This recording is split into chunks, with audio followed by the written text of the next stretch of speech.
gente, bom dia. Acho que eu tenho que trocar o microfone aqui, só um segundo. Oi. E aí, estão me ouvindo? Sim, bom dia, professor. Bom dia, Flávio. Vamos começar aqui para não avançar muito o horário. E aí o pessoal chega e vai se ajeitando e depois quem for assistir vê a gravação. Começar com um recadinho clássico. A gente não conseguiu corrigir todas as redações, olhar todas as redações que chegaram na semana.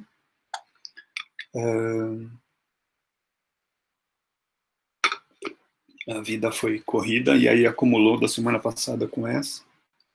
Então, a gente está atrasado mesmo, é só para informar vocês, mas até o decorrer aqui da semana a gente consegue devolver todas para vocês. Dito isto, tem mais um recado que é a gente provavelmente esse é o penúltimo encontro, a gente está vendo, tem mais um sobre os critérios de correção, esse vai ter mesmo, e a gente vai ver se vai ter mais um ainda, mas eu junto com a professora Viviane a gente está decidindo isso. De todo modo, estamos encaminhando aí para uma finalização. Eu devo fazer alguma revisão com vocês até o final.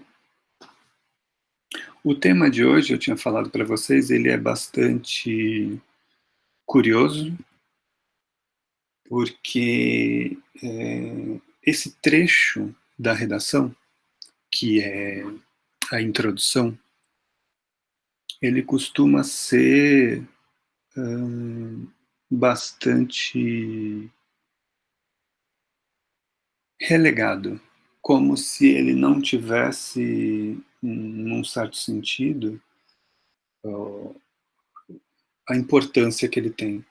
A gente costuma passar um pouco batido por ele.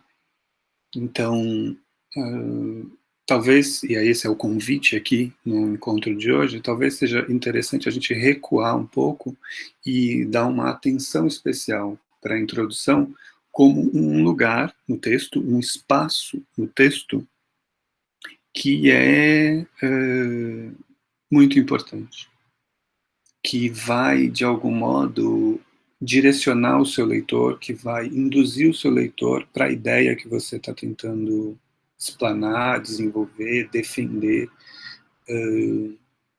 no desenvolvimento da sua escrita. Então, a introdução, além de cumprir algumas funções técnicas que a gente vai entrar nelas daqui a pouco, ela tem uma espécie de aura, uma espécie de espírito, uma espécie de modo de ser da introdução, que é o seguinte: a introdução é o primeiro momento, é o primeiro contato que o seu leitor vai ter com o seu texto. Se você não contar com o título, evidentemente. Como boa parte dos vestibulares não contam com o título, não é obrigatório o uso do título, essa introdução num texto para o vestibular, que é uma dissertação em prosa, costuma ser, então, essa porta de entrada, por assim dizer, no seu texto. Quer dizer, no seu texto significa uma porta de entrada na sua ideia. Lembra lá que, recapitulando, a gente começa tentando identificar qual é o tema, né? A primeira pergunta do nosso roteiro, qual é o tema. Depois, o que eu penso sobre o tema. Depois que eu descobri qual é o tema, depois que eu desvelei o tema, depois que eu refleti, que eu pensei sobre o tema, eu vou pensar no que eu penso sobre o tema. Eu vou tentar desenvolver a minha tese sobre o tema. É o segundo ponto. E aí, a gente chega no terceiro ponto, que é os argumentos. Então, você descobriu qual é o tema, você pensou na sua tese, no seu ponto de vista, e você partiu para ver como é que esse ponto de vista pode se sustentar em cima de certos argumentos. A introdução é o momento que vai ser o primeiro instante de transição desse seu processo de reflexão, desse seu processo de maturação das tuas ideias, que você estava ali desenvolvendo quando você estava descobrindo qual é o tema, quando você estava pensando na sua tese, e quando você estava descobrindo os seus argumentos que sustentem, fossem os argumentos que fossem capazes de sustentar a sua tese. Aí você, nesse momento que você juntou essas três pecinhas ali, e talvez a quarta peça, que era a conclusão, a gente não trabalhou tanto, mas era uma peça interessante ali, mas não fundamental, porque ela é uma consequência quase natural. Quando você pensa o tema direito, quando você pensa a sua tese e os seus argumentos, a conclusão já está um pouco trabalhada nesses três pontos. Mas, em suma, quando você deixou isso de lado, você passa para o texto, você começa a escrever o texto. A primeira coisa que você vai desenvolver, e aí já não é mais pensando no seu processo, já é abandonando um pouco o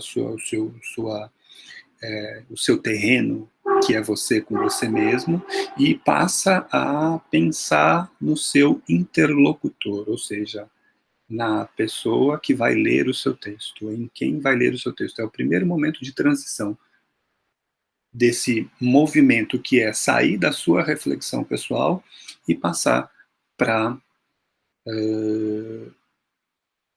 explanação, para exposição da sua ideia. E aí, essa exposição da sua ideia é o que o outro vai ver. O leitor do seu texto não vai ver a sua reflexão, não vai olhar o seu rascunho, não vai olhar o seu desenvolvimento quando você estava pensando, não vai olhar os seus pensamentos quando você estava desenvolvendo a sua ideia, quando você estava amarrando a sua ideia. Ele vai olhar o seu texto. E a primeira coisa que ele vai ver é essa tal dessa introdução. Então, essa aura, esse espírito, esse modo de ser da introdução, é alguma coisa que eu gosto de frisar. Não porque isso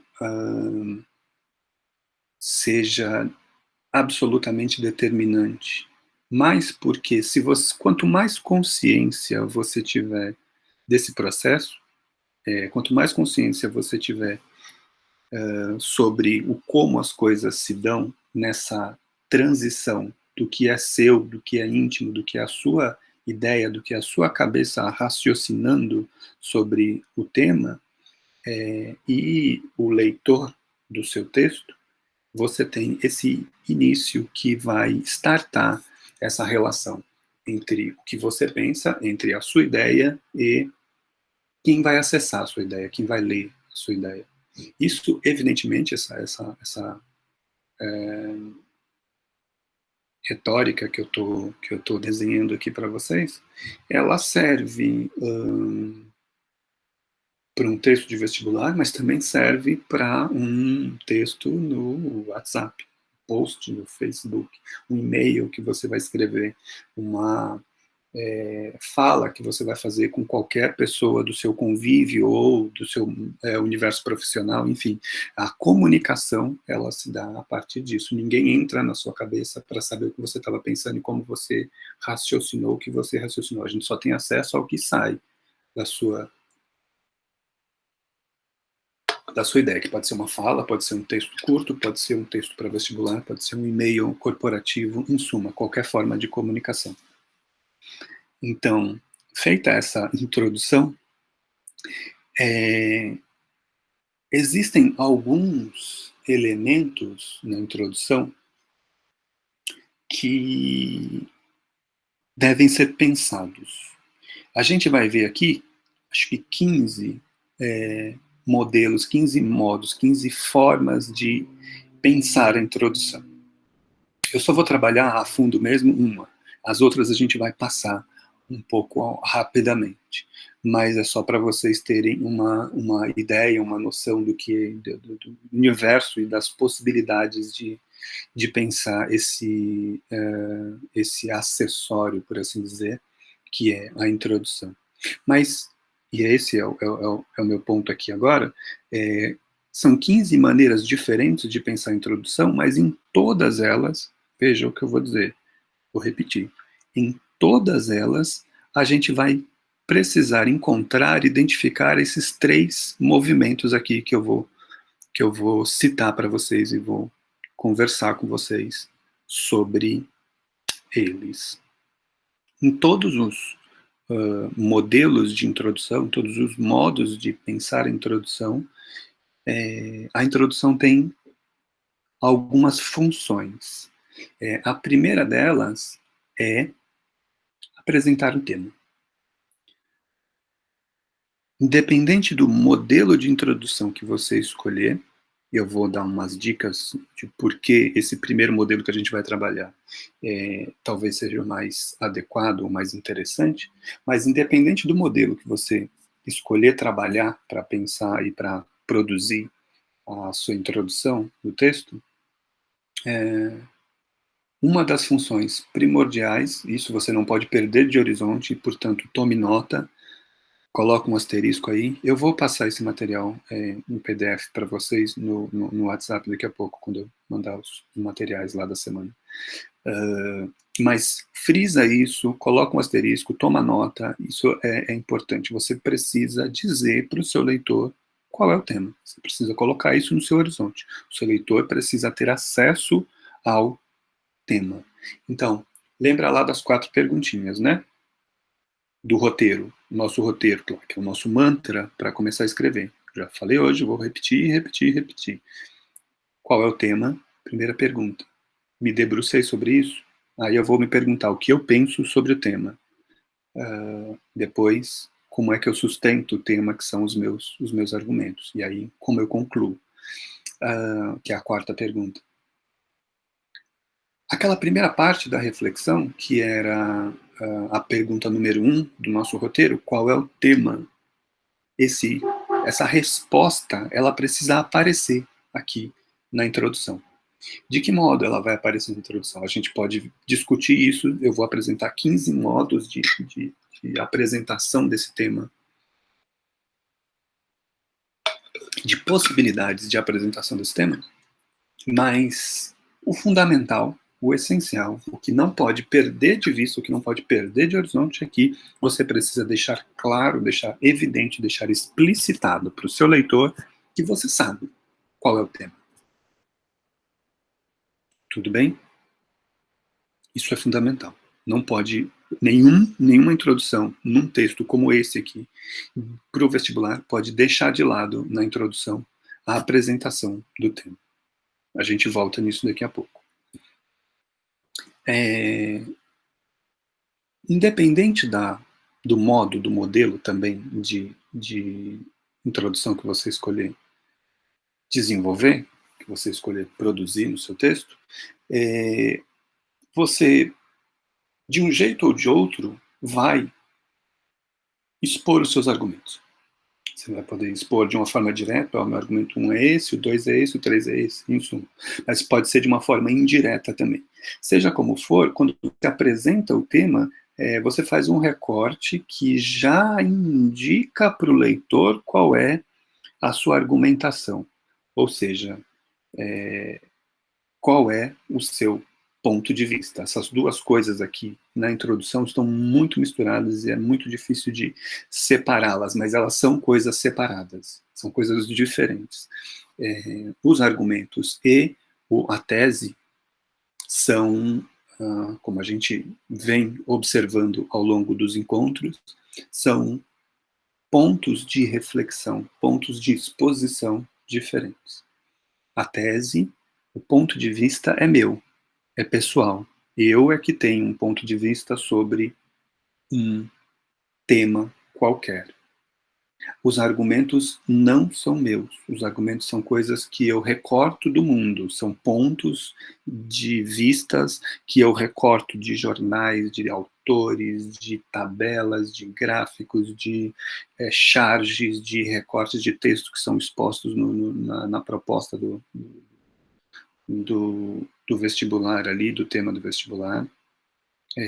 Seja como for, os argumentos estão fora de mim. Eu acho que essa diferenciação aqui, para mim, deixa evidenciado o quanto um está distante do outro, mas ao mesmo tempo um cola no outro. E é muito sutil essa diferença. Ao mesmo tempo em que é uma diferença explícita, visível, também é uma diferença sutil. No texto é muito difícil da gente identificar elas, mas a gente vai aos poucos e chega lá. De todo modo, a gente tem aqui esse tripé fundamental na introdução. Vou repetir. Na introdução, você não pode deixar de apresentar o tema. Você precisa falar, explicitar qual é o tema. Você precisa expor os argumentos que você vai utilizar, que você vai desenvolver ao longo dos próximos parágrafos. E, junto com isso, vem, numa espécie de rebote, o seu ponto de vista. Aliás, os seus argumentos, de algum modo, já indicam, num certo sentido, qual é o seu ponto de vista, qual é a sua tese, o que você está defendendo no seu texto. Tudo bem? Sim. Ótimo. Eu vou citar agora os 15 tipos de introdução. A gente tem a introdução que é através da citação dos argumentos. A gente vai ver essa com mais calma, mas é a mais usada e é a que a gente mais trabalha e provavelmente é a mais simples. Embora talvez não seja a mais elegante, ela é a mais direta, é a que funciona melhor, é a que cumpre essas três funções aqui de uma forma brilhante, resolvida, sem arestas. Os outros tipos criam certas dificuldades para encaixar essas três funções aqui. Então, a citação de argumentos, a introdução em que você cita ou faz uma alusão a uma situação concreta, a gente vai ver também, com exemplificação do tema, é um outro tipo de introdução, uma introdução com base histórica, em que você vai recuperar fatos históricos, personagens históricas e assim por diante. Uma introdução extremamente literária, essa dos flashes, a gente vai ver um exemplo ali, mas tem um recurso literário que é interessante, é instigante, mas é complicado. Um tipo de introdução que é através de afirmativas, a gente vai afirmando coisas e essas afirmações vão dando o tom do texto, o tom do tema, o tom do recorte, o tom da tese e o tom dos argumentos. Um tipo de introdução que faz alusões culturais com referências musicais, referências de teatro, referências de alta literatura, referências de filosofia ou de filósofos, de grandes pensadores, pensadoras da história cultural humana. Um tipo de introdução que é conceituando ou definindo o tema. Então, por exemplo, o tema é racismo, aí você ou está dentro do racismo. Dificilmente o tema é racismo, por exemplo. Se fale sobre o racismo, isso é um pouco, enfim, uma hora a gente volta nisso, mas se o tema é racismo, você pode começar conceituando o que é o racismo, como você define o racismo, e parte desse conceito, dessa conceituação, ou dessa definição, para desenvolver os seus argumentos e a sua tese, seu ponto de vista. Um modo de introdução que é comparativa, você faz uma comparação de um momento com outro, de um tema com outro, de um recorte com outro. Um tipo de introdução que você faz uma série de perguntas ao longo da introdução. É um tipo de introdução muito delicada, muito difícil de fazer, mas é uma possibilidade, a gente vai dar uma olhada rápida nela. É um tipo de introdução que é mista, mistura alguns estilos ali.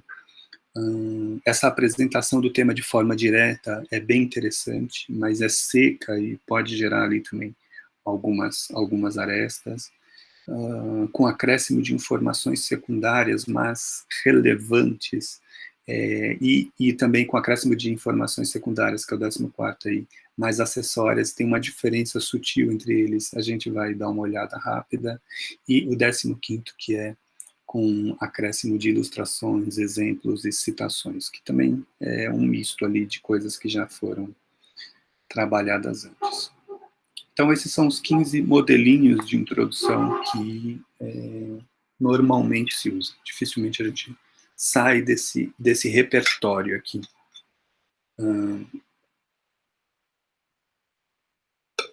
Vamos olhar com calma. O primeiro, como eu falei.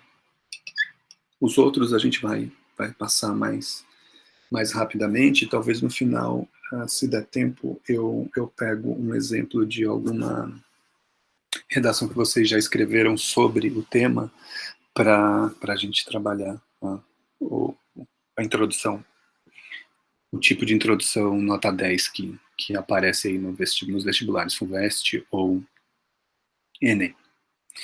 Então, citação de argumentos, esse é o primeiro. Que é o mais tradicional, está escrito aí.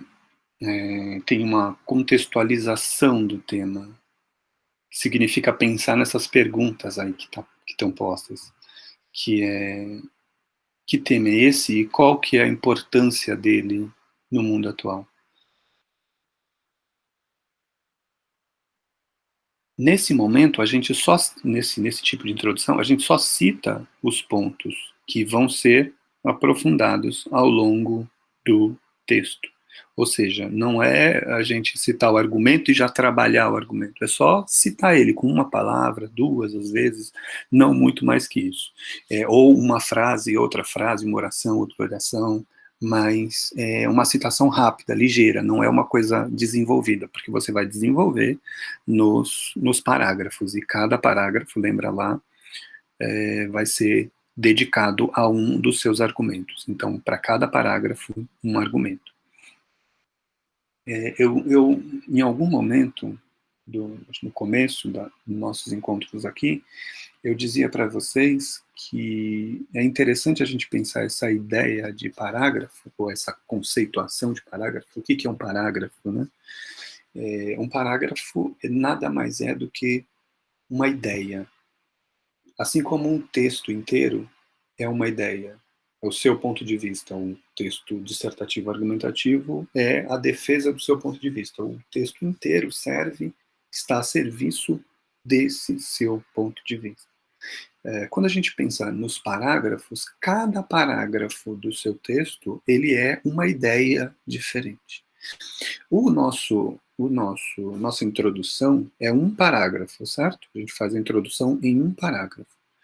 Qual que é a ideia central desse parágrafo? A ideia central é aqueles 3 pilares lá que a gente tinha visto. Apresentar o tema, os argumentos e o meu ponto de vista. Essas 3 coisas não podem faltar no seu tema, na sua introdução. Quando você vai para o segundo parágrafo, pensa aí num argumento X. Uma argumentação X. Você dividiu essa argumentação em dois pontos. No parágrafo seguinte ao da introdução, você vai desenvolver o primeiro parágrafo, a primeira citação que você fez na introdução, de argumento que você fez na introdução. Ou no terceiro parágrafo, você vai desenvolver o segundo argumento que você citou na introdução. Ficou confuso isso ou deu para acompanhar? Dá para acompanhar. Perfect. Então, essa definição de que tem uma ideia que atravessa o parágrafo inteiro é o que vocês devem levar para todos os parágrafos, desde a introdução, passando pelos argumentos e chegando lá na conclusão. Quando chegar na conclusão, qual é a ideia central da conclusão? Amarrar. Talvez eu insista nesse encontro sobre tipos de conclusão também, que é interessante de pensar. Tem alguns modos, algumas possibilidades de pensar e desenvolver uma conclusão. Mas a ideia da conclusão é você retomar todos os pontos, ou os principais palavras-chave, os principais pontos que você desenvolveu nos parágrafos anteriores e dar um fechamento para a sua ideia. Portanto, assim, deste modo e assim por diante. Então, não perder de vista isso. Cada parágrafo representa uma ideia. Qual é a ideia que você está tentando? E aí você se pergunta isso toda hora, todo instante, todo momento que você está escrevendo, desde lá do rascunho, isso não sai do seu horizonte, que é se perguntar o tempo todo qual é a ideia que eu estou defendendo neste parágrafo. Eu estou na introdução, qual é a ideia que eu estou defendendo, que eu estou propondo aqui nessa introdução? Você já desenhou isso lá no seu rascunho, você já desenhou isso lá no seu esqueleto, quando você estava pensando nas respostas para aquele roteiro, que é qual é o tema, o que eu penso sobre o tema e quais argumentos sustentam o que eu penso sobre o tema. E aí, tem aqui um exemplo desse tipo de introdução, que é a mais direta, a mais tradicional, a mais quadrada, a mais óbvia, a mais evidente, a mais fácil de todas e, portanto, a mais usada e, num certo sentido, a mais confiável. Dá certo, funciona, é conservadora, num certo sentido, e resolve o que tem que resolver, que é dar conta daqueles 3 pontos que a introdução não pode esquecer de colocar para o leitor. Apresentar o tema, a argumentação e o ponto de vista. O tema, a argumentação e a tese. O tema aqui do exemplo é Desafios da Educação no Brasil no século XXI. Vamos ler o parágrafo e aí a gente vai recuperando do parágrafo esses elementos. Vou ler, citando. O educador e filósofo brasileiro Paulo Freire afirmava que, se a educação sozinha não transforma a sociedade, sem ela tampouco a sociedade muda. Analisando o pensamento e relacionando-o à realidade da educação no Brasil, percebe-se a necessidade de um olhar mais atento para o aprimoramento do sistema de ensino, considerando sua importância para a promoção de uma sociedade mais crítica e reflexiva, que, por consequência, tende a ser mais justa, igualitária e humanizada.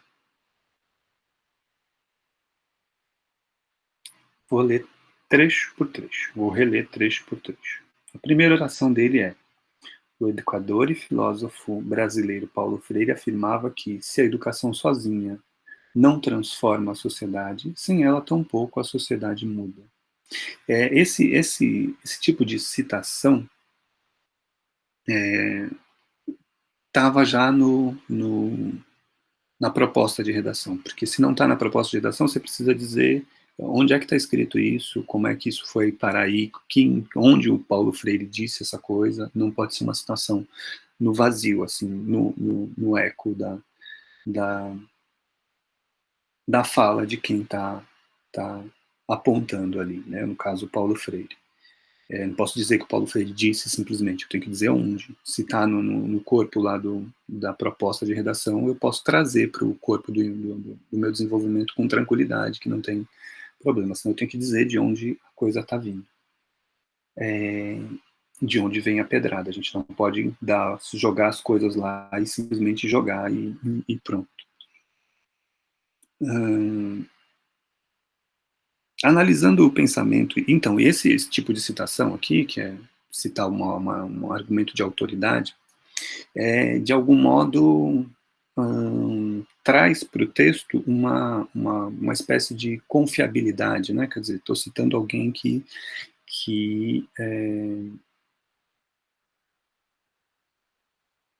eminentemente lida com o tema que eu estou trabalhando. No caso aqui, desafios da educação no Brasil. Bom, se eu vou falar da educação, e mais do que da educação, dos desafios pelos quais a educação vem passando, citar o Paulo Freire já é, de algum modo, dar conta do tema.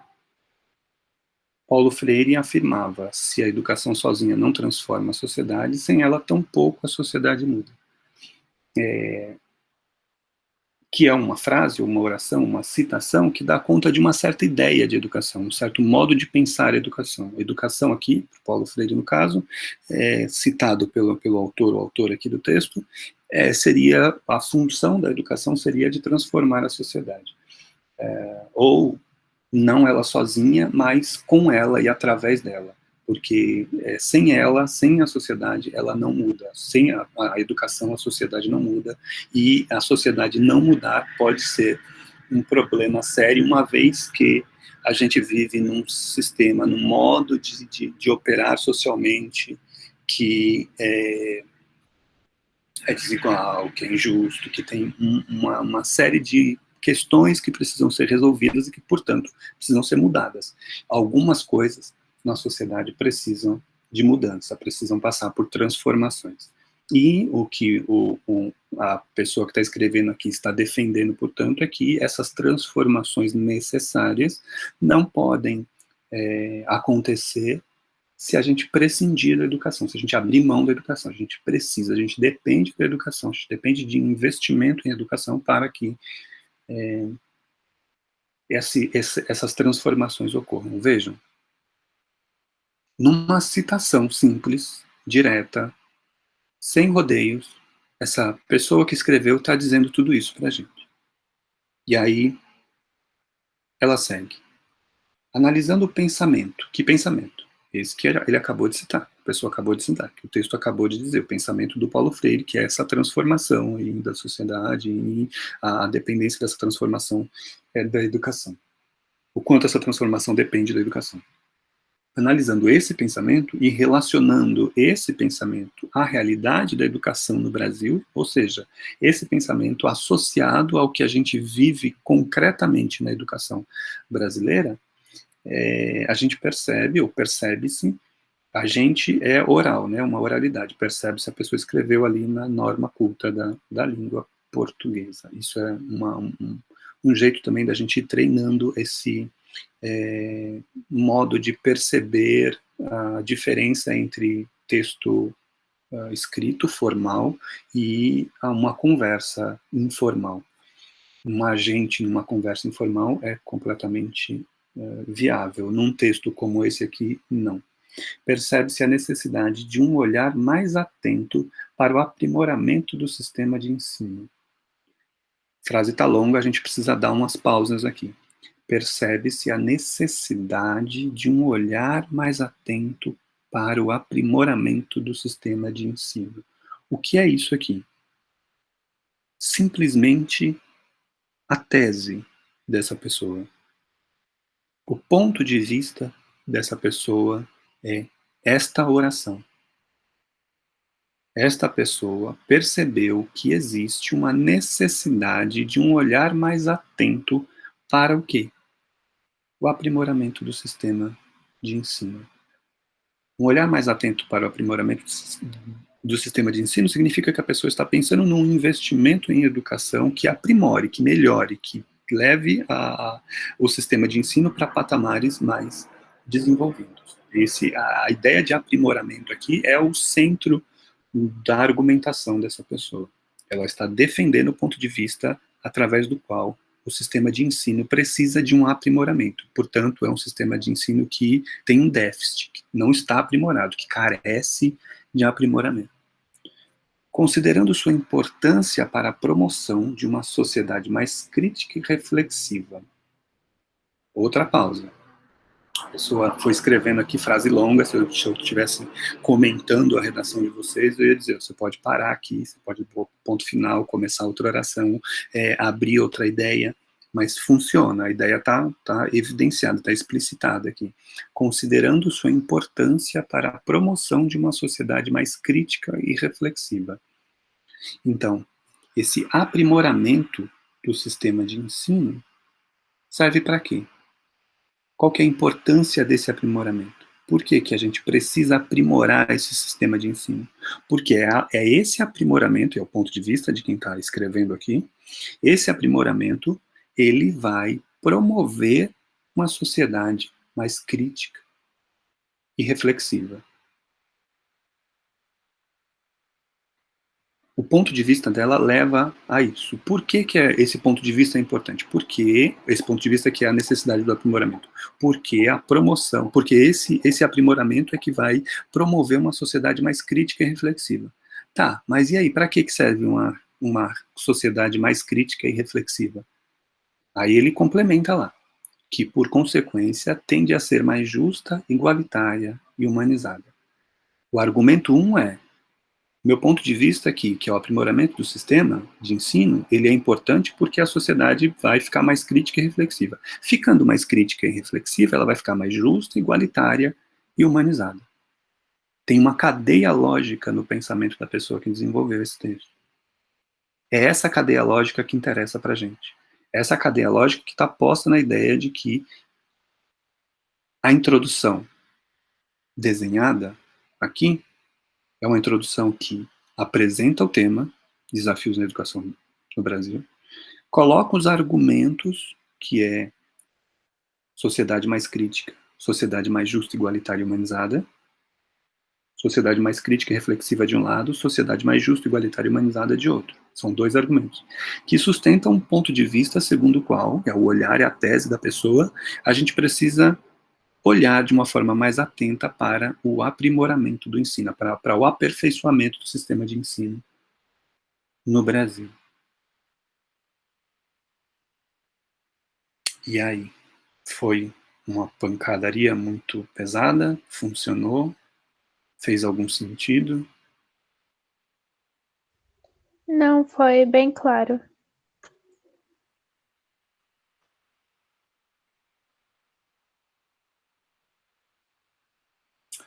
O movimento da introdução,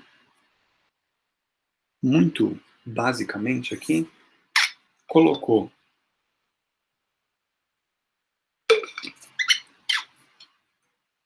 os três pilares lá, os três pontos que não podem faltar, que é o tema, os argumentos e o ponto de vista. Não necessariamente nessa ordem, mas em geral o tema vem primeiro, você apresenta o tema direto. Você precisa dizer para o leitor qual é o tema. Depois você pode brincar aí com a argumentação e com a tese. Então vai depender de como é que você organizou a sua ideia, de como é que o seu texto vai se apresentar, como você vai escolher apresentar no seu texto as suas ideias. Mas as duas sequências funcionam. Você apresentar primeiro a sua tese, depois os argumentos, ou primeiro os argumentos, depois a sua tese.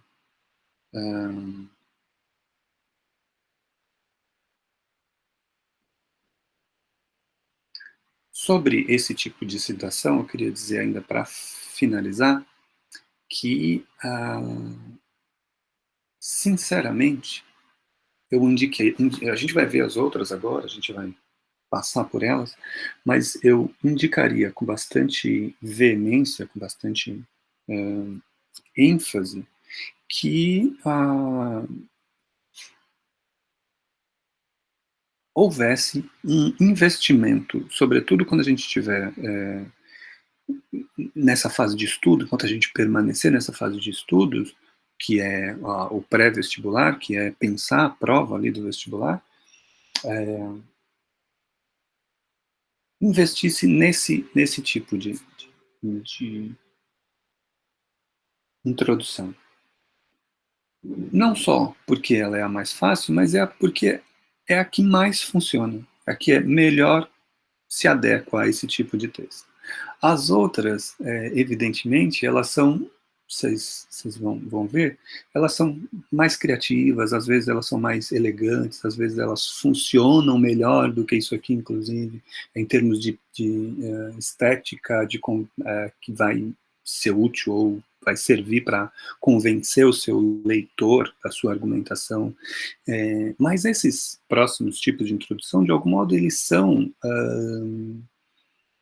muito mais exigentes de uma técnica de escrita.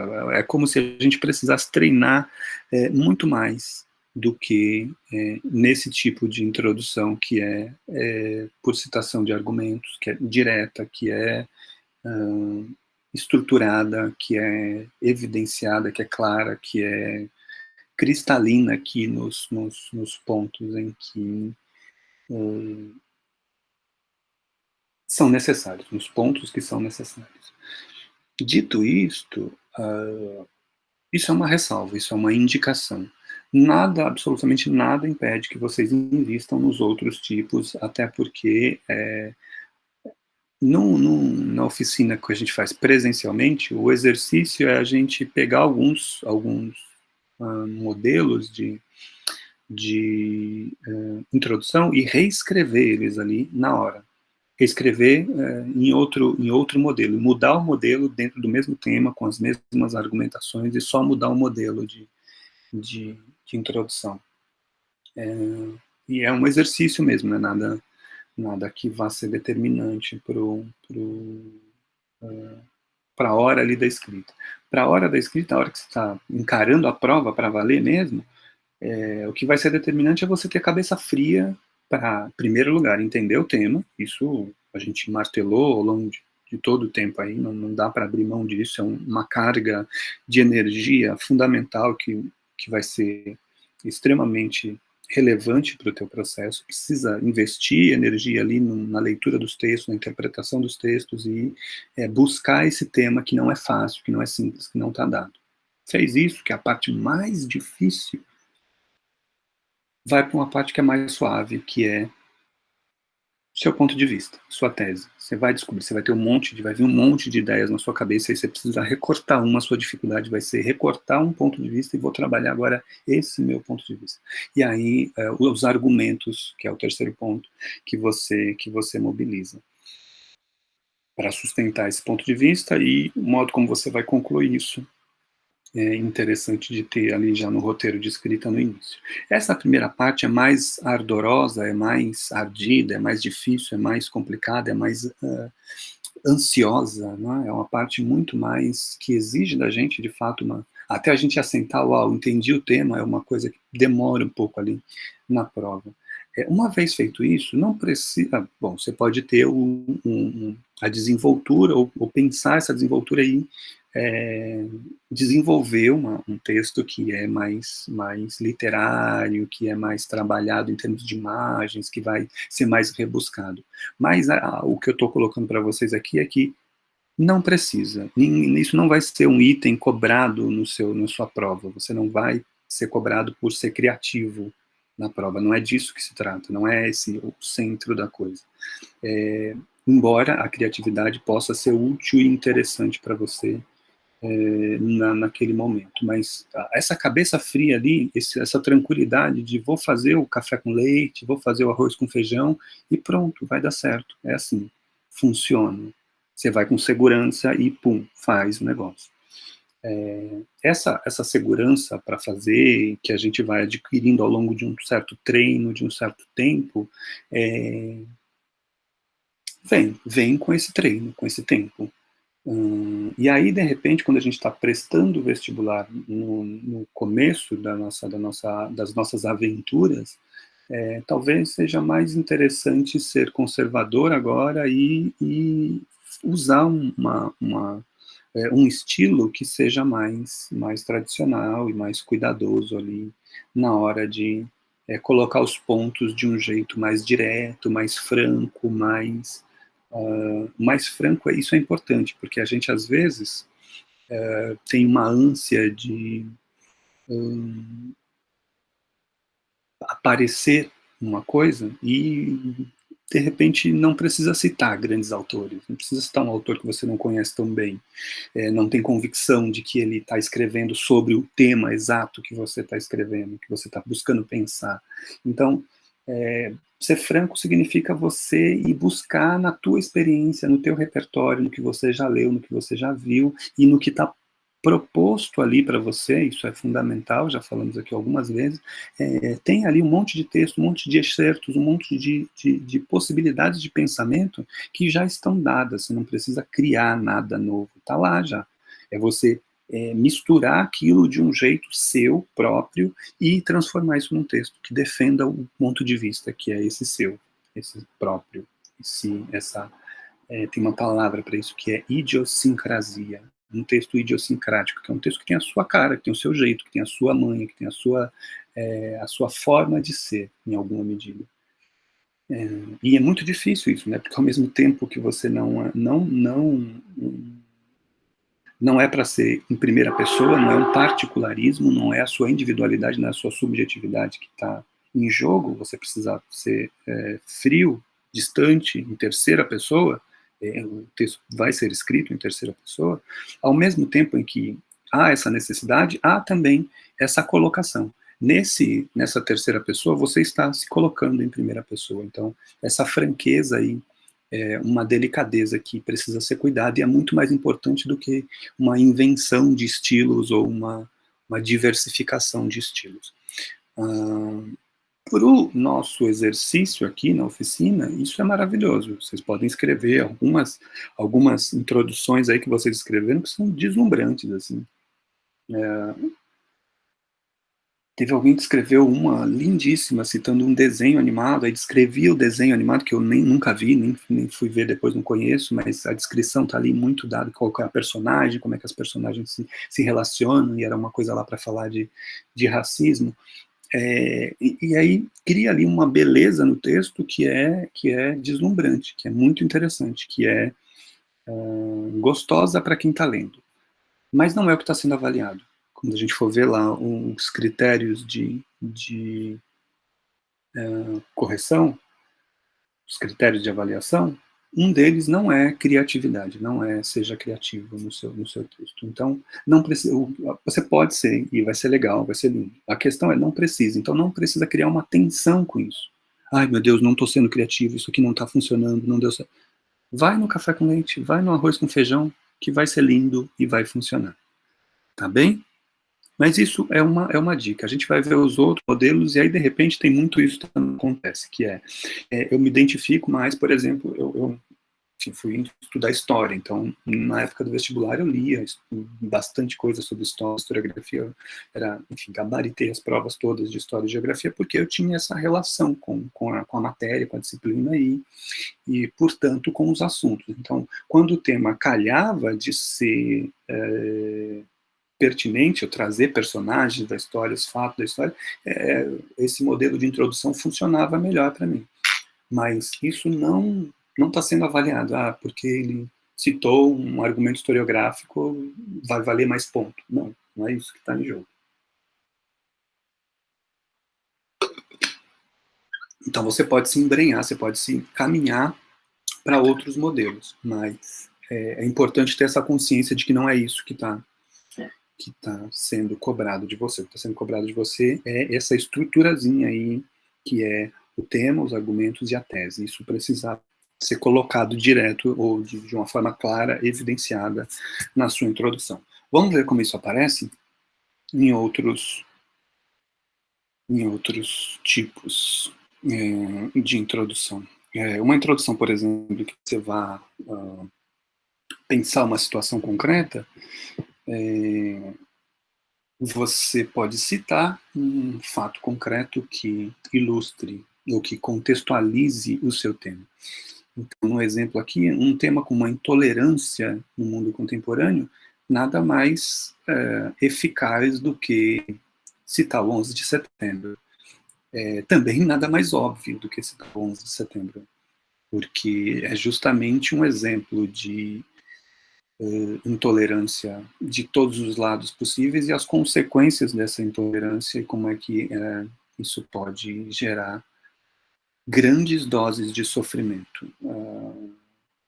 Então, fato concreto é isso, alguma coisa que aconteceu e que seja de conhecimento notório, que todo mundo, e que tenha, evidentemente, seja pertinente à temática. Então, sei lá, se o tema é racismo, citar a história da escravidão, evidentemente, é um recurso muito interessante aí de ser trabalhado, mas fatos contemporâneos, né, de violências racistas, né, teve o caso lá do menino jogador de futebol com a banana, teve, exemplos de coisas concretas, é isso, coisas que aconteceram, que sejam conhecidas por todo mundo e que tenham a ver com o tema. Você pode citar isso e aí parte para a sua citando isso, evidentemente você já estaria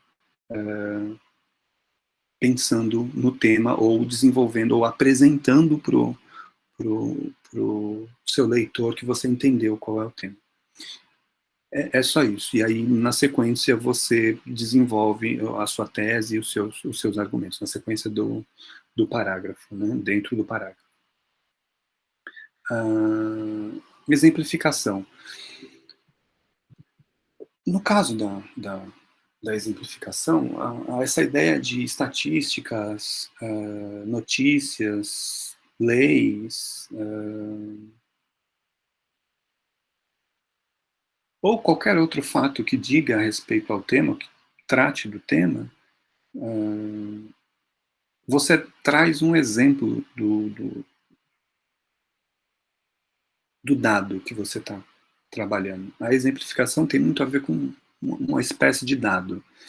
No caso aqui, a gente está citando a Constituição, mas podia ser um texto de um pensador, podia ser um trecho de um jornal, podia ser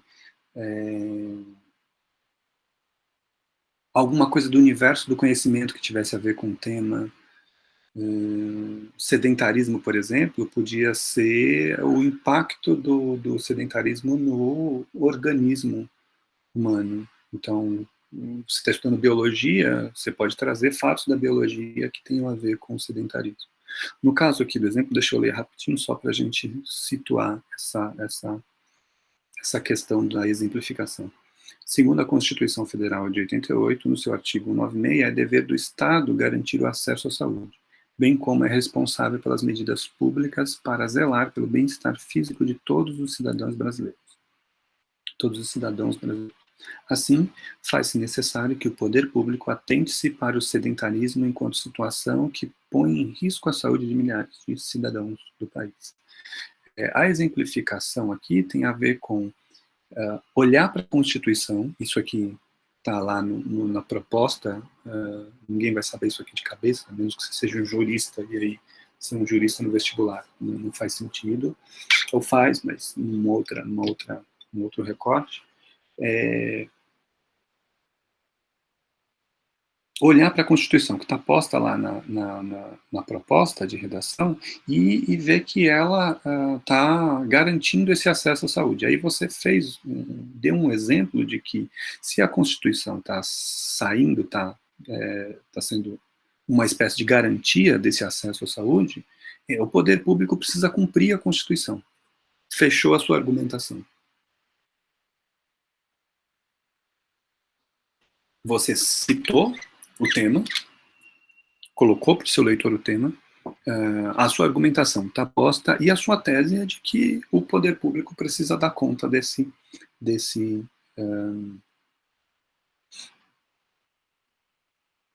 acesso à saúde. Portanto, acesso aos mecanismos pelos quais a gente pode não entrar num processo sedentário e de degradação ou deterioração da saúde física aqui, no caso, né?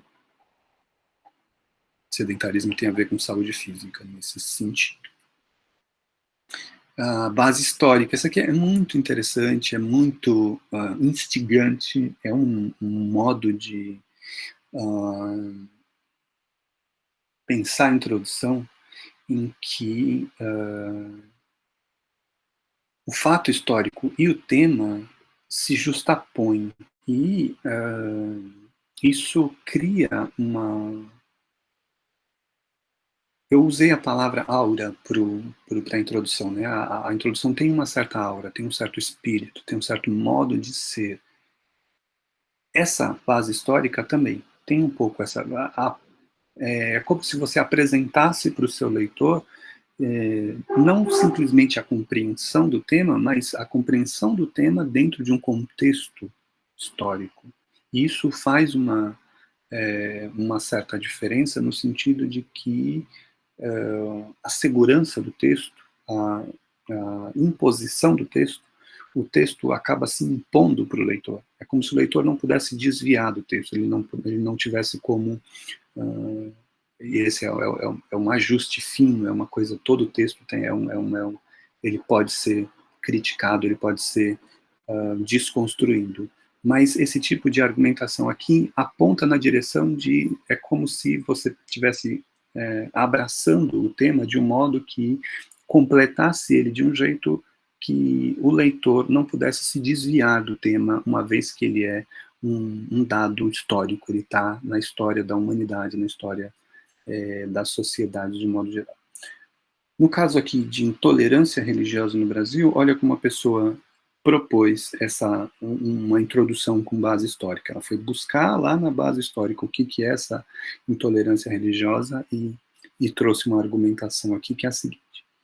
A intolerância religiosa, citando já, é um problema recorrente na história da humanidade. Na Idade Média, por exemplo, os tribunais do Santo Ofício, também chamados de Inquisição, julgavam e condenavam as pessoas que não acreditavam na religião católica. Apesar de o Brasil ser um país laico, tem-se atualmente um contexto análogo a essa situação. Ainda persistem os casos de discriminação e preconceitos sofridos por algumas religiões. Sendo assim, encontrar caminhos para combater a intolerância religiosa no Brasil é um desafio que precisa ser enfrentado pela sociedade civil e pelo Estado.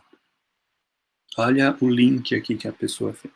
Ela trouxe lá um dado que é irrevogável, que é um dado irretocável, você não tem como dizer isso não aconteceu. A história da Idade Média, você vai precisar ter estudado um pouco de história da Idade Média, não dá para passar a limpo por isso. E os tribunais do Santo Ofício, como é que aquilo foi violento com todas as religiões que não eram a cristã católica, e essa violência toda que essa história demonstra, que essa história traz à tona, faz uma analogia com a situação contemporânea, uma vez que e aí a argumentação aqui da pessoa, uma vez que aqueles preconceitos e aquela visão de mundo que gerou aquela violência horrorosa que foram os tribunais do Santo Ofício, elas continuam vigentes. De um jeito, se não é oficial, porque o Estado é laico, a pessoa cita ali, apesar do Brasil ser um país laico, ou seja, um país sem religião, um país que não, desculpa, não um país sem religião, um país em que o Estado não é religioso, ou não deveria ser, em tese, né? Na prática é outra coisa, mas em tese o Estado é apartado das religiões, ou as religiosidades não deveriam fazer parte do Estado. Tem uma motivação, tem um recorte, tem um encaminhamento, mas em tese é isso. Mesmo assim, mesmo o Estado brasileiro sendo laico, o contexto é parecido com o da Idade Média, com o da época em que os tribunais eram ainda do Santo Ofício. Quem determinava a lei era a Igreja Católica. Portanto, uma visão de mundo que discrimina todas as outras, que exclui todas as outras. Assim, desse modo, com essa analogia, com essa aproximação entre um contexto ruim para as religiões ou para manifestações religiosas de um modo geral, que é a Idade Média, que não sejam manifestações religiosas, que não sejam a católica, a cristã católica, encontrar esses caminhos de combate à intolerância é uma tarefa, um desafio que precisa ser enfrentado pela sociedade civil e pelo Estado. A argumentação da pessoa aqui junta sociedade civil e Estado. A sociedade civil seria a responsável aí por esse desencadeamento de um preconceito aí, ou de uma condenação, por assim dizer, preconceituosa, e o Estado deveria ser o fruto do contraponto a isso, do contraponto a esses preconceitos, discriminações e, portanto, a essa violência, a exclusão, a esse lugar de que a minha religião é melhor do que a sua, então você não deve manifestar a sua religião.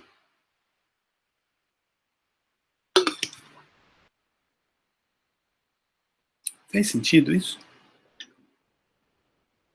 Tá confuso.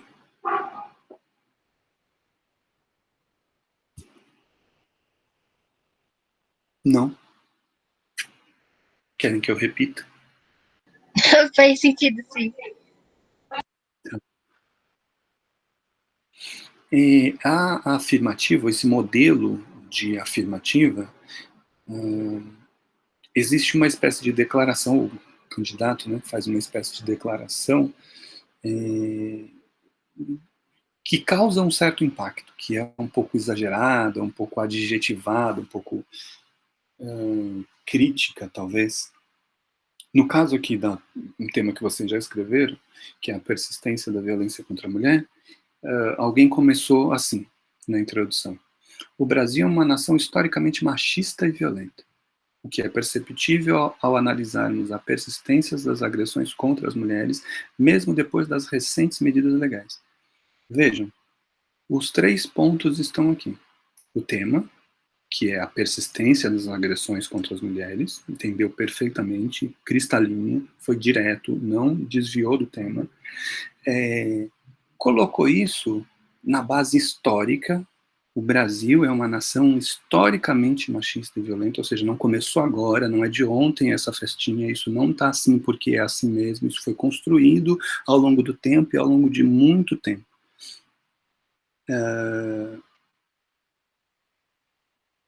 E aí as medidas legais foram, essa é a tese da pessoa, as medidas legais foram insuficientes para combater esse histórico machista e violento da sociedade brasileira.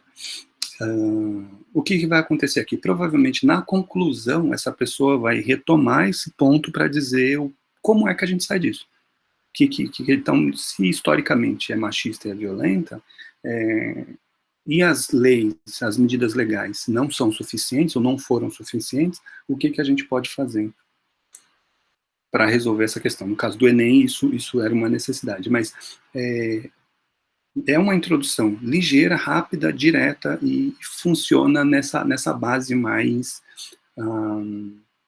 exagerada, né, de impacto, que causa uma certa crítica um pouco veemente, assim, ou de algum modo veemente o suficiente para chamar a atenção do leitor. É um recurso retórico, é um recurso que funciona, que pode funcionar, mas precisa em primeiro lugar, dessa percepção do que está em jogo. Tem clareza de qual é o tema, com essa evidência de qual é o tema, o que eu penso sobre o tema, eu penso que isso vem de uma nação historicamente machista e violenta.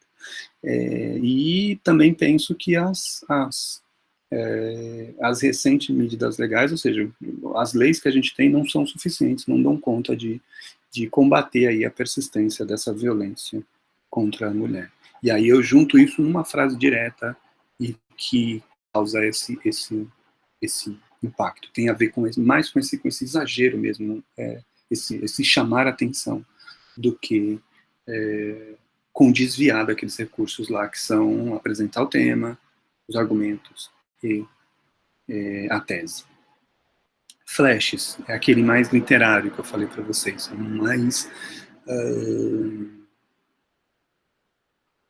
é um tipo de introdução que é um pouco artística, por assim dizer. É um texto bastante literário. Então, mexe com imagens que quase beiram a poesia. Portanto, vai piso freio aí, vai com calma. Se você escolher pensar em desenvolver alguma coisa nesse sentido, precisa, porque o vestibular não está te cobrando poesia. Se você escreve um poema bonito, lindo, maravilhoso, você vai estar desclassificado, porque não é um poema que ele está te cobrando, que ele está te pedindo. Então, num tema como a violência na sociedade brasileira, um exemplo seria, que está posto aí, esse trabalho que é, abre aspas, tiros, assaltos, medo. Essas são algumas palavras que representam bem a questão da violência na sociedade brasileira. Essas imagens iniciais servem para chamar a atenção do leitor, evidentemente, para o tema, que é a violência. Então, como é que ele está chamando a atenção do tema violência?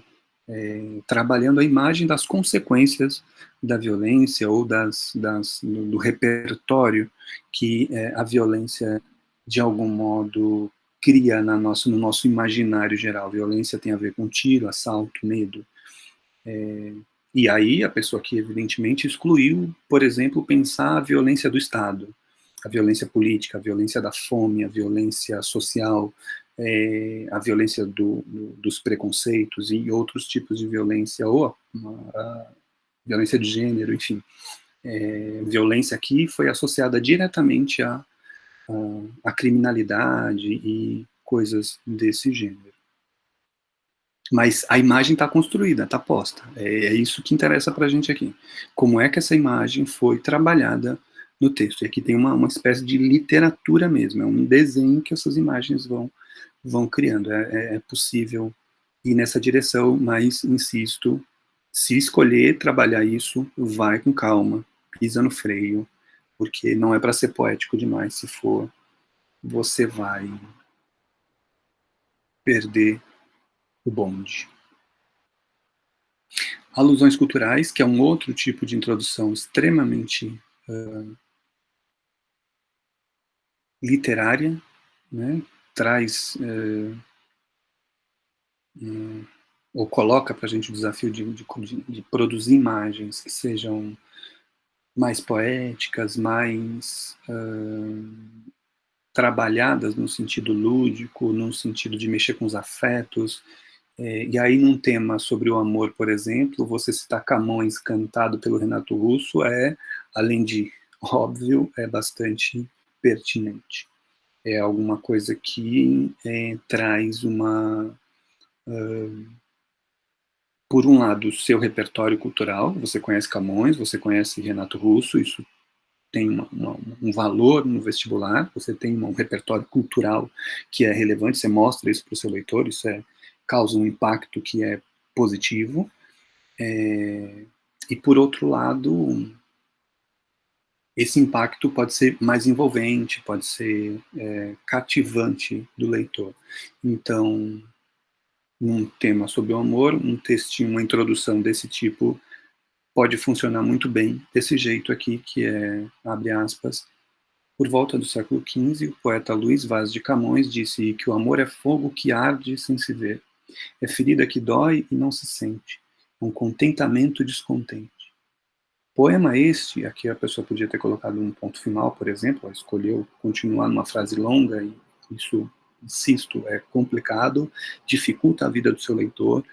É bom abrir para essas dicas no meio do caminho, que tenta fazer frases curtas, encerra uma ideia, começa outra ideia. Aqui, por exemplo, depois de citar o Camões diretamente, só podia ter colocado um ponto final e aberto aí com poema este, musicado por Renato Russo nos anos 90, em um profícuo diálogo entre a aurora do mundo moderno e o mundo contemporâneo, remetendo-nos à ideia de que o amor, em sua essência, é atemporal. Além do conhecimento cultural que a pessoa manifesta aqui no texto, e o domínio do tema, né, dos argumentos aqui, e da tese, que é o fato do amor ser atemporal, a pessoa aqui escreveu a partir da comparação não só entre o Camões e o Renato Russo, mas entre o mundo moderno, ou seja, o mundo que começa com as grandes navegações, que é onde o Camões está situado historicamente, 1490 até 1500 e uns quebradinhos, pouco antes ali, 1450, ou seja, final do século XV e início do XVI. O Camões está ali. E o Renato Russo no mundo contemporâneo, ou seja, já pula 200 anos para frente. Onde é que começa o mundo contemporâneo? Revolução Francesa, 1789. Isso são marcas da historiografia que não pode sair do nosso horizonte, que a gente não pode perder, sobretudo quando a gente está focado no vestibular. Por mais que a gente tenha qualquer tipo de aversão à história, esse tipo de dado muito básico a gente precisa ter na ponta da língua. Então, o que é mundo moderno? final do XV e começo do XVI. O que é mundo contemporâneo? A partir da Revolução Francesa, guerras napoleônicas e século XIX, que aí descamba para a internet hoje, basicamente isso. Tem um salto aí gigantesco, mas a gente está vivendo ainda desdobramentos dessa relação do mundo moderno com o contemporâneo, e agora, enfim, tem gente analisando como pós-moderno, pós-contemporâneo, isso é uma outra viagem. O lance aqui é que o texto está dando conta não só de um repertório cultural, mas de um repertório de uma historiografia, de uma história, uma pessoa que domina aí essa passagem de um tempo para o outro, e trouxe para o texto toda uma bagagem que funciona muito bem nessa alusão cultural, que deu conta de apresentar o tema, os argumentos e a tese de uma forma envolvente, interessante e literária ao mesmo tempo.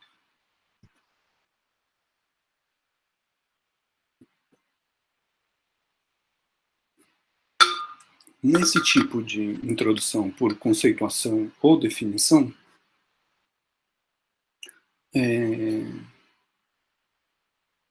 tinha falado para vocês,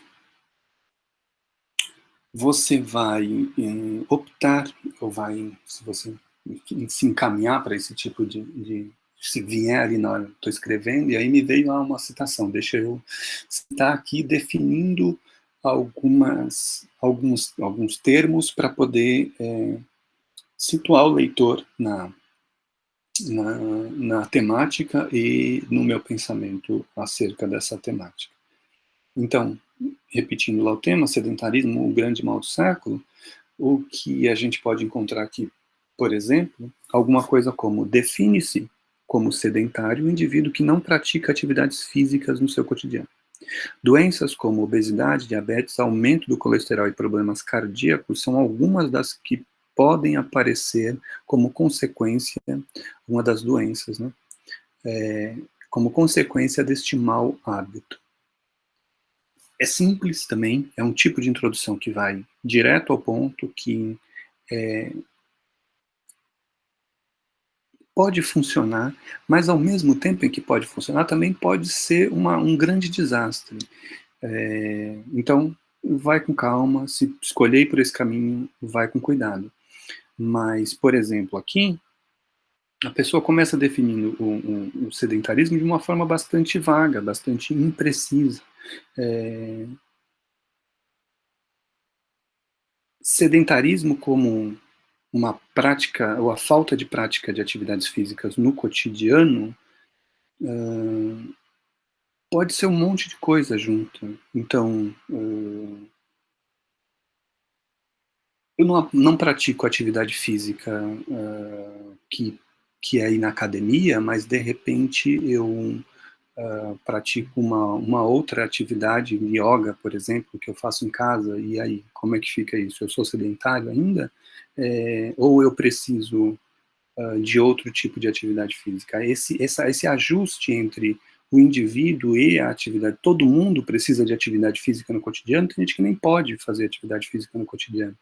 Então, quando a gente faz esse tipo de escolha, é uma escolha, é possível, funciona, pode dar certo. A gente precisa ter em mente também, apesar disso, apesar de poder dar certo, não pode perder de vista que você está abrindo mão de outras coisas. Abrir mão dessas outras possibilidades de definição também te prejudica ou te ajuda? Em que sentido te prejudica, em que sentido pode te ajudar? São cálculos que você precisa fazer quando você está escrevendo. Se você tem segurança do que você está escrevendo, de como você está escrevendo, acho que é um tipo de introdução que pode ser bem interessante. Se você não explorou de uma forma mais detida muitos aspectos dessa possibilidade de definição, talvez valha a pena pisar no freio aí também e com calma, se for este o caso. A comparativa. Neste modelo de introdução, o candidato pode comparar o tema com algo semelhante ou oposto ao que se discute. Então, o desafio aí de valorizar o professor, um tema como esse, pode ser escrito nesses termos, abre aspas.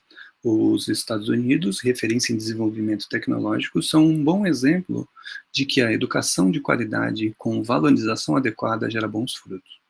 Em contrapartida, no Brasil, a realidade tem sido bem distinta. O baixo piso salarial dos professores explicita essa falta de reconhecimento aos profissionais da educação. Tal desvalorização é fruto de baixos investimentos governamentais aliado ao passado histórico brasileiro. Vejam, a pessoa foi lá no ZEUA, recortou aquilo como exemplo e comparou com o Brasil e disse, isso aqui são realidades diferentes, lá funciona melhor porque tem valorização, aqui não funciona bem porque tem desvalorização. É um recurso, pode funcionar também, igual aos outros, mas também é o mesmo caso do anterior. Você, quando opta por esse tipo de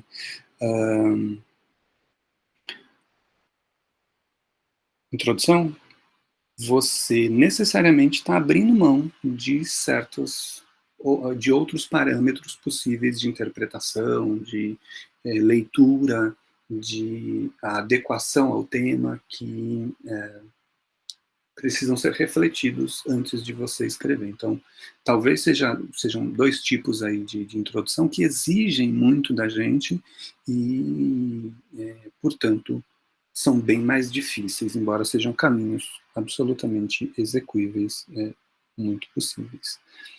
Esse aqui, que é por perguntas, é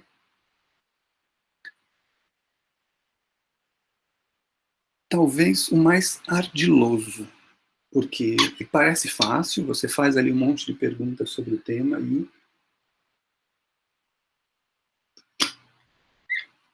passa adiante. O problema disso é que, em primeiro lugar, você não pode fazer uma pergunta que você não vai responder no texto. Né?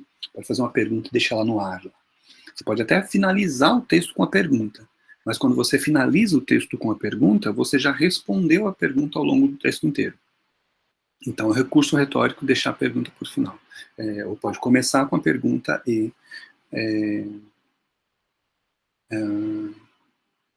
responder a pergunta ao longo do texto. É uma outra estratégia e pode ser interessante, pode funcionar. Vamos olhar um exemplo aqui do tema que era o jeitinho brasileiro. Isso aqui é o Enem 2000 e... não lembro agora, acho que é 2014, 2013, enfim. Mas que não é jeitinho brasileiro. Jeitinho brasileiro é já eu aqui dando pitaco, já eu interpretando o tema. Lá era uma outra... tinha uma outra conotação que a gente precisava chegar nesse jeitinho brasileiro. Jeitinho brasileiro todo mundo aí sabe o que é, né? Eu acho que não é novidade para ninguém, é um certo preconceito, por assim dizer, sobre a brasilidade de modo geral, como se a gente tivesse na nossa natureza, por assim dizer, um certo modo de operar socialmente que é na malandragem, no levar vantagem, no passar a perna, no ser mais espertão que os outros. Um pouco essa ideia do jeitinho brasileiro. E aí isso aparece na política, nas micro-relações de poder, enfim, é um tema espinhoso e vasto. Aí a pessoa começou a reflexão dela sobre o tema assim. Muito já se falou sobre o caráter brasileiro, portanto, qualquer interferência na esfera da identidade nacional já foi descrita com a precisão sociológica dos maiores analistas do nosso ethos. A questão é saber se no espaço do desenvolvimento da vida social e institucional tem havido evolução nas formas de comportamentos e atitudes. Continuamos a ter um brasileiro cordial, criativo, alegre, sem muito compromisso com a norma, incerto quanto aos rumos a seguir e movido pelo improviso? Ou será que o conjunto social brasileiro ingressou de modo pleno na idade da razão? Extremamente instigante as duas perguntas que a pessoa desenvolveu aqui, e o domínio das palavras e do modo como elas se encadeiam é preciso no texto. Então, primeiro, começa com esse caráter brasileiro, essa identidade nacional, que é o tal do jeitinho brasileiro lá, que é o nosso ethos, ou seja, nossa alma, nosso espírito, nosso modo de ser, esse que é o ethos, isso já foi estudado, já foi falado. Você tem de Gilberto Freire a Antônio Cândido, você tem muita gente pensando isso e analisando esse ethos aí, essa identidade nacional. E aí a pessoa se pergunta, será que a gente mudou ou se a gente continua sendo o mesmo que esses grandes analistas aí da história brasileira vieram tecendo ao longo do tempo, vieram realizando ao longo do tempo, as análises que eles fizeram?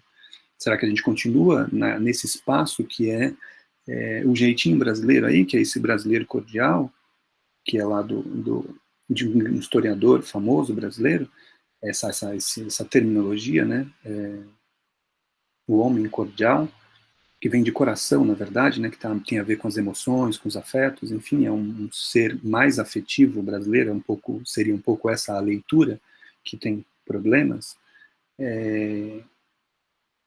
criativo, alegre, sem muito compromisso com a norma, ou seja, desapegado, tem a regra ali, mas a gente sempre dá um jeitinho de infringir a regra, de burlar a regra, de dar a volta na regra, de não cumprir a regra, portanto, incerto quanto aos rumos a seguir e movido pelo improviso. Essa coisa do improviso é uma imagem muito forte, né? A gente vai fazendo e vai dando um jeito, vai se virando, vai dando a nossa cara para a coisa acontecer. Ou será que o brasileiro, o mundo Brasil, social Brasil, ingressou na plena idade da razão, de modo pleno na idade da razão? Idade da razão aí, portanto, é justamente uma contravisão, uma outra visão daquele homem cordial. O homem cordial é aquele lá ligado ao coração, ligado às emoções, ligado aos afetos, que está sendo regido por essa, portanto, muito mais instintual, muito mais biológico, por assim dizer. E o homem que seria o brasileiro médio, o brasileiro que teria ingressado na plenidade da razão, é o brasileiro racional, ou seja, será que a gente chegou num universo racional? Será que o ser brasileiro é um ser hoje racional? É um ser que pensa mais, que é mais dado ao pensamento do que às emoções? Não sabemos. Ou sabemos, ou temos a nossa resposta pessoal, cada um. O texto abre esse leque aí, evidentemente que ele vai precisar responder isso nos próximos parágrafos, né? Provavelmente aqui, essa primeira pergunta vai ser um parágrafo, o próximo, que é as formas de evolução e do comportamento. Será que a gente continua sendo cordial, criativo, alegre? E o outro parágrafo para falar desse ingresso ou não na idade da razão. E aí conclui com a visão dele lá sobre, ou dela, sobre essa brasilidade, ou esse jeitinho brasileiro, se ele ainda existe ou não existe. Um outro exemplo aqui, ainda do mesmo tipo, é o Violência contra as Crianças, em que uma pergunta que podia ser desenvolvida é possível imaginar o Brasil como um país desenvolvido e com justiça social enquanto existir tanta violência contra o menor? É uma pergunta retórica, evidentemente, assim como as anteriores, esse tipo de pergunta, esse tipo de estilo de pergunta para esse estilo de introdução, é retórica nesse sentido. São perguntas que você vai responder ali, então as respostas vão ser a sua argumentação no limite, vão ser o que você está argumentando. Então, se você está perguntando, é possível imaginar o Brasil como um país desenvolvido e com justiça enquanto existir tanta violência? É evidente que a sua resposta já está na pergunta, que o país não pode ser considerado um país desenvolvido se ele, e com justiça, se ele ainda permite que as suas crianças sejam tão violentadas. Fez sentido essa ideia do que é retórico? Retórico é alguma coisa que já está dado nele mesmo, que não precisa de um desenvolvimento para entender o que está posto aqui, embora a pessoa vá precisar explicitar isso nos próximos parágrafos. Tudo bem? Será que eu embolei as coisas aí? Não, deu para entender, sim. Legal. O misto, que mistura várias formas de introdução. Então, você pode colocar lá suas teses com perguntas, trazer bases históricas, fazer citações, trazer estatísticas, e assim por diante. Você pode misturar vários tipos de introdução. Então, num tema como a mortalidade infantil, olha o que a pessoa fez. É um tipo de introdução, enfim, de um fôlego importante aí. Um exemplo aqui bom para a gente olhar, mas é bom também saber que não é um tipo de texto facilmente redigível, assim. Olha lá. A Grande Fome, de 1315 a 1317 na Europa, ocasionalmente datada como 1315 e 1322, foi a primeira de uma série de crises em larga escala que atingiram a Europa no século XIV, causando milhões de mortes por um grande número de anos, marcando assim o fim de um período anterior de prosperidade durante o século XIII. Nos dias de hoje, 40 mil crianças morrem no mundo, segundo a ONU, vítimas de doenças comuns combinadas com a desnutrição. Esse dado, alarmante, seria fruto de acasos da natureza ou de uma má administração política e econômica entre as sociedades contemporâneas? Veja que loucura. A pessoa sai lá do século XIV, velho, e cola aqui na ONU, no século XXI, para fazer uma pergunta. Uma volta que a pessoa dá e funciona. A gente lê e entende o que está posto aqui. O movimento de comparação, que foi a fome lá no século XIV, depois de 3 séculos de prosperidade ou de desenvolvimento razoável, a gente chega num momento em que vai dar na peste negra. A Europa está poluidíssima, as grandes cidades estão em crescimento, você tem um desenvolvimento urbano imenso, e aí isso traz problemas sociais de toda sorte, e entre esses problemas sociais, crise de fome, de grande número de pessoas se deslocando, violência social e por aí afora. E aí compara isso com as crianças morrendo hoje de desnutrição e outras doenças. Ao mesmo tempo, uma comparação, um argumento histórico, um desenvolvimento de citações, e termina com o parágrafo com a pergunta.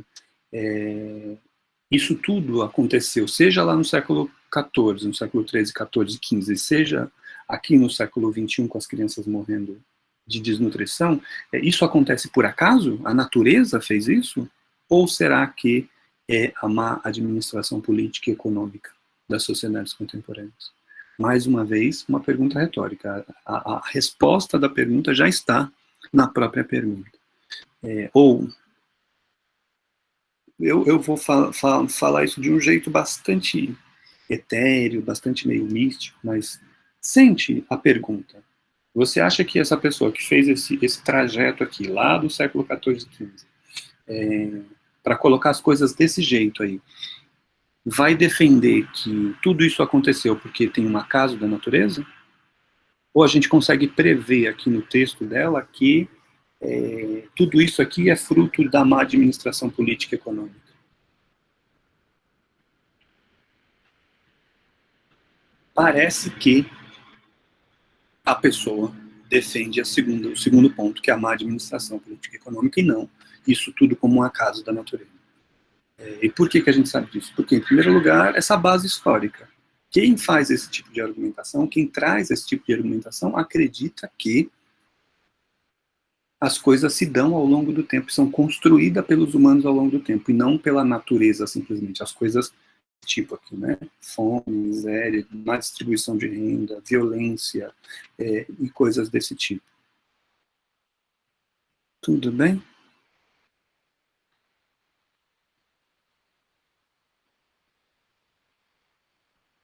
Estou confuso? Confundiu? Fez sentido?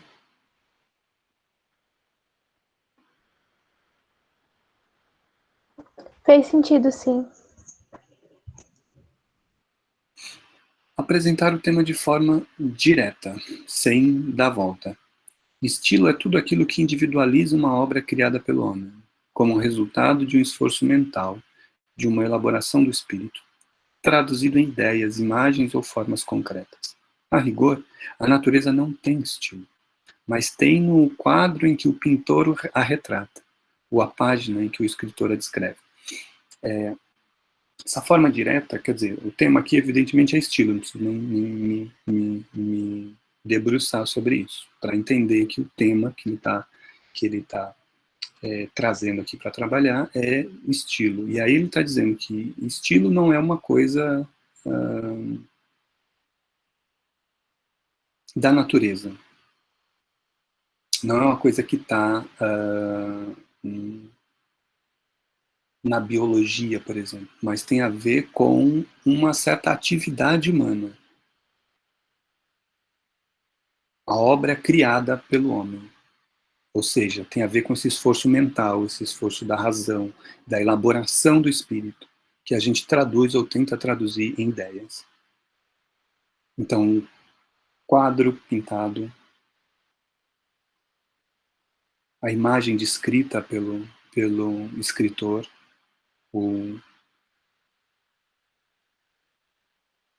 a escultura trabalhada na pedra, aquilo tem um estilo porque tem a marca humana.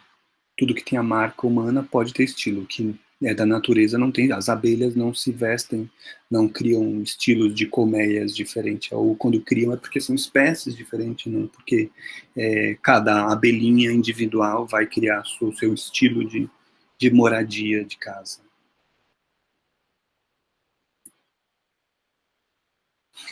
Esses três últimos aqui são interessantes, eu vou passar bem rapidamente, mas vale a pena. Com acréscimo de informações secundárias mais relevantes. Olha como isso acontece. O governo federal decidiu criar um grupo para discutir mudanças na legislação sobre aborto. Hoje, o Código Penal prevê prisão para mulheres e médicos que o praticam, exceto em caso de estupro e quando não há outros meios de salvar a vida da gestante. O assunto é considerado prioritário no Plano Nacional de Políticas para Mulheres, lançado ontem pelo governo. De acordo com a Secretaria Especial de Políticas para as Mulheres, o objetivo é proporcionar uma discussão na sociedade. Veja, o tema é mudanças no Código Penal. E aí a pessoa traz o Código Penal, que é um assunto secundário. Porque o que está em discussão é a validade ou não da mudança na legislação. O Código Penal é uma espécie de validação disso. Não é o assunto central, não vamos discutir o Código Penal, mas se a legislação sobre o aborto é pertinente ou vai funcionar para pensar aí as políticas públicas para as mulheres, ou vai proporcionar essa discussão das políticas públicas para as mulheres. É confuso isso aqui. Mas, o que eu diria para vocês é que essas informações secundárias são informações que não têm diretamente a ver com o tema. Então, imagina lá que o tema é persistência da violência contra a mulher. Você trazer dados da Lei Maria da Penha, por exemplo, não é o tema diretamente. O tema é a persistência da violência contra a mulher. Mas trazer dados da Lei Maria da Penha, como é que ela funciona, como é que ela não deixa de funcionar, como é que isso tem acarretado, como é que a gente recorre a ela, isso são informações secundárias, mas relevantes, têm a ver diretamente com o tema. Olha o que acontece aqui. Informações secundárias, mais acessórias. O parágrafo é enorme, mas vale a pena dar uma lida rápida nele. As primeiras manifestações cênicas no Brasil, cujos textos se preservaram, são obra dos jesuítas, que fizeram teatro como instrumento de catequese. Os colonizadores portugueses haviam trazido da metrópole o hábito das representações, mas não ajustando elas aos preceitos religiosos, Nóbrega incumbiu Anchieta de encenar um auto. Um jovem evangelizador, cognominado pela tarefa admirável de cristianização dos silvícolas, o apóstolo do Brasil, tinha pendores literários diversos e se distinguiu no gênero epistolar, na gramática e na poesia, de lirismo devoto e inspirada fatura. A recente divulgação de poesias,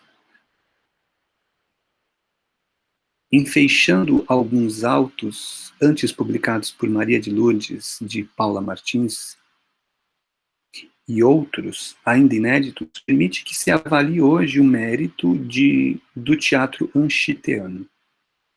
Não será o caso de acreditar, a propósito do jesuíta, que tenha sentido a vocação irresistível do palco. Os vários autos, desiguais na forma e no resultado cênico, parecem uma aplicada composição didática de quem tinha um dever superior a cumprir, levar a fé e os mandamentos religiosos à audiência, num veículo ameno e agradável, diferente da prédica seca dos sermões. Acresce que os índios eram sensíveis à música e à dança, e a mistura das várias artes atuava sobre o espectador com um vigoroso impacto. A missão catequética dos autos se cumpria, assim, facilmente. Qual é o tema em questão aqui? O teatro do Anchieta, catequizando os índios. Ou seja, o texto descreve um tipo de violência de uma forma bastante embrolada, bastante embrulhada, bastante embolada, com termos complicadíssimos, silvícolas. É um termo preconceituoso, inclusive, contra os nativos aqui, ou as pessoas que viviam nessa terra, para dizer que o texto do Anchieta era um texto que convencia, porque o teatro, né, que ele escreveu para encenar com esses nativos, funcionava porque misturava a dança, a música e as imagens que se construía ao redor desse cristianismo de início. Complicadíssimo, não vou desenvolver isso, mas fica aí a diferença entre essa informação secundárias mais acessórias e as secundárias mais relevantes, com a diferença central de que nas acessórias você traz alguma coisa que não necessariamente vai de encontro ao seu tema, mas, de algum modo, ajuda a situar o tema e a colocar o tema em evidência para o seu leitor. Com acréscimo de ilustrações, exemplos e citações. Um tipo de introdução em que você vai colocando um monte de imagens para... É um pouco aquela poética lá dos flashes, só que mais trabalhada em termos de imagens. Então, olha o exemplo.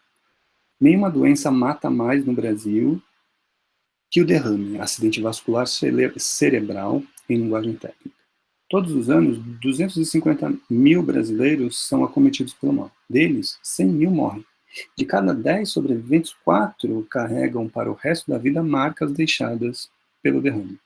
Algumas são devastadoras, como a paralisia de braços e pernas, perda da fala e da visão e até mudanças radicais de personalidade. Por isso, O grande desafio dos médicos não é apenas o de reduzir as taxas de mortalidade, mas também minimizar os riscos de sequelas e diminuir a severidade delas. Essa é uma preocupação especialmente importante com o aumento da expectativa de vida da população.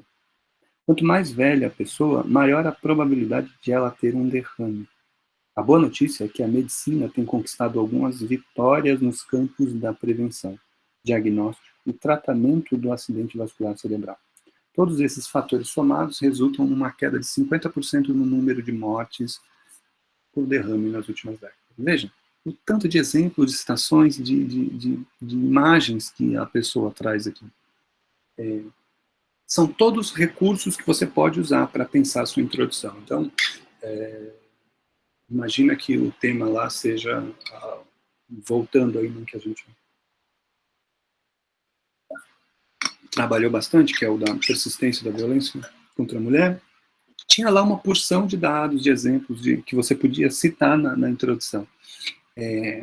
Esses dois exemplos aqui, três últimos exemplos que eu estou colocando para vocês, são textos mais jornalísticos e literários do que de vestibular, só para a gente testar um pouco esse tipo de introdução que circula de um modo geral. Então, não é necessariamente não estou sugerindo que vocês trabalhem esse tipo de introdução, mesmo porque elas são longas, são chatas, são complicadas, não há essa necessidade, mas elas trazem elementos que vocês podem, de algum modo, se servir para poder pensar a introdução que vocês estiverem desenvolvendo. E, por último, esse tipo de introdução com estatísticas não é tão diferente aqui das ilustrações e exemplos, mas tem a especificidade de trabalhar esses números, de pensar o quanto o tema que você está desenvolvendo foi mudando ao longo do tempo. Então, essas mudanças ao longo do tempo pode ser um recurso, mas também a variação por classe social, podia ser a variação por faixa etária. No caso aqui, o exemplo ficou assim: a violência contra a mulher no Brasil tem apresentado aumentos significativos nas últimas décadas. De acordo com o mapa da violência de 2012, o número de mortes por essa causa aumentou em 230% no período de 80 a 2010. Além da física, o balanço de 2014 relatou cerca de 48% de outros tipos de violência contra a mulher, dentre esses a psicológica. Nesse âmbito, pode-se analisar que essa problemática persiste por ter raízes históricas e ideológicas. A gente chegou a analisar essa introdução no encontro passado, no encontro que a gente estava analisando esse tema, e todo o percurso estatístico aqui da pessoa serve para quê? Para ela situar o primeiro tópico lá da nossa trindade aqui na introdução, que é a introdução não pode perder de vista o tema, tem que apresentar o tema, os argumentos e a tese, certo? Todo o percurso aqui estatístico serviu para a pessoa simplesmente dizer qual é o tema. Então, até a palavra psicológica aqui, a violência, até o psicológica lá, tudo isso aqui serviu só para a pessoa apresentar o tema. A argumentação e o ponto de vista dela está na última oração, só isso. Em uma oração ela colocou a argumentação e ponto de vista dela. O dele aqui que está escrevendo. Seja como for, o que interessa para a gente aqui é que isso é um recurso. E é bom a gente ter isso em mente, ter clareza disso. A gente tem alguns recursos que a gente pode utilizar, mas o essencial, o fundamental, o que sustenta esses recursos, ou que pode sustentar esses recursos, é aquela ideia de que a introdução precisa dizer para o leitor qual é o tema, qual é o seu ponto de vista sobre o tema e quais são os seus argumentos que você está mobilizando para defender esse ponto de vista. Então, essas 3 coisinhas, anota e escreve, reescreve, e é isso que tem que ter. O resto todo, escolhe 2, 3, de repente, se você quiser estudar a introdução, mas se fixa num modo, numa maneira de escrever e investe nisso, que as outras vêm a reboque, vêm de navio aí para o seu texto. Não vou fazer o exercício aqui com vocês, evidentemente, mas é um exercício bastante simples que consistia em reescrever alguns parágrafos com outros estilos. Na presencial a gente faz isso, mas aqui é inviável. A gente passou um pouquinho aí, já deu muito tempo. Me digam como é que vocês estão, querem fazer alguma pergunta, estão com ódio desse tema? Vocês estão bem aí? Funcionou? Tá certo? Alguma dúvida?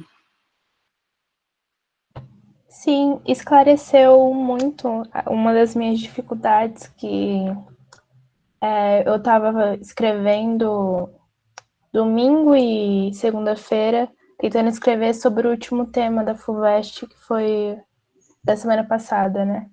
E eu não consegui terminar porque eu sentia que eu não conseguia... Eu conseguia desenvolver os 2 parágrafos do desenvolvimento, mas a introdução ficava confusa e faltando alguma coisa.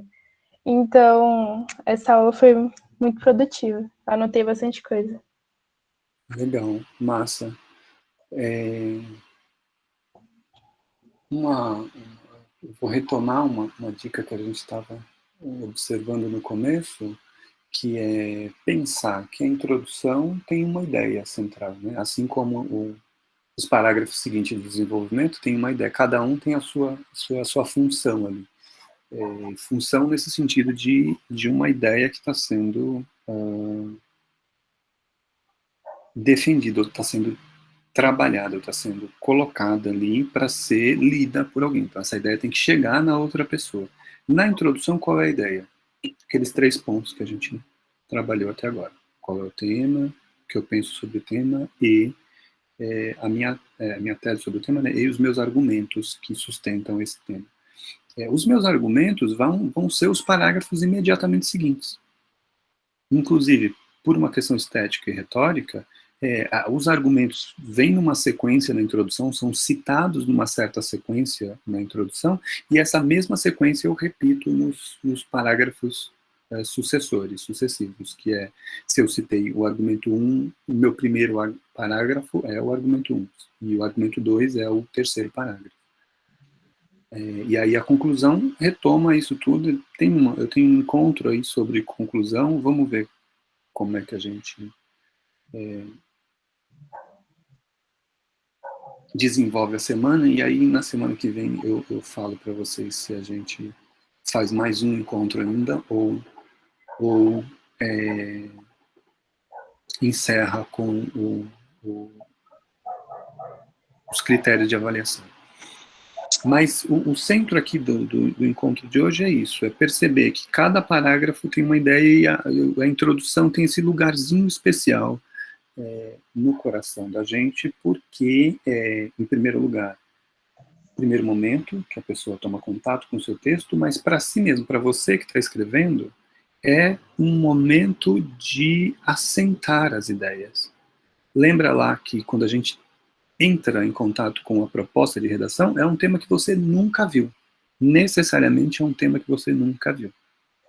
Por quê? Porque os temas dos vestibulares não se repetem. Você não vai cair violência ou persistência da violência contra a mulher de novo em nenhum vestibular. Se cair, vai cair de outro modo, de outro jeito, com outro recorte. É outra coisa. Então, não importa exatamente qual é o tema, mas importa o modo como a gente entra no tema. Então, quando a gente toma contato com ele ali, a gente vai lá tentar descobrir qual é o tema, nossa primeira pergunta do roteiro, aí depois o que eu penso sobre o tema e como é que eu sustento isso com a minha argumentação. Isso tudo é um trabalho de ruminação na nossa cabeça. É eu comigo mesmo ali pensando, puxa, o que significa esse texto? Faço anotações, recorto, faço um monte de associações possíveis, e aí é eu refletindo comigo mesmo. Quando eu vou passar para a introdução é essa reflexão que eu desenvolvi nesse primeiro momento de contato com o tema, só que de uma forma organizada na introdução. Eu organizo esse meu trabalho de reflexão na introdução. Tudo bem, então? Sim, tudo bem esclarecido. Perfeito. Então tá. Ficamos por aqui e a gente se vê semana que vem.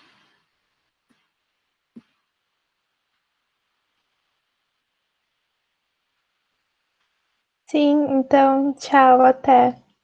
Agradeço pela Obrigado. aula. Agradeço vocês por terem vindo.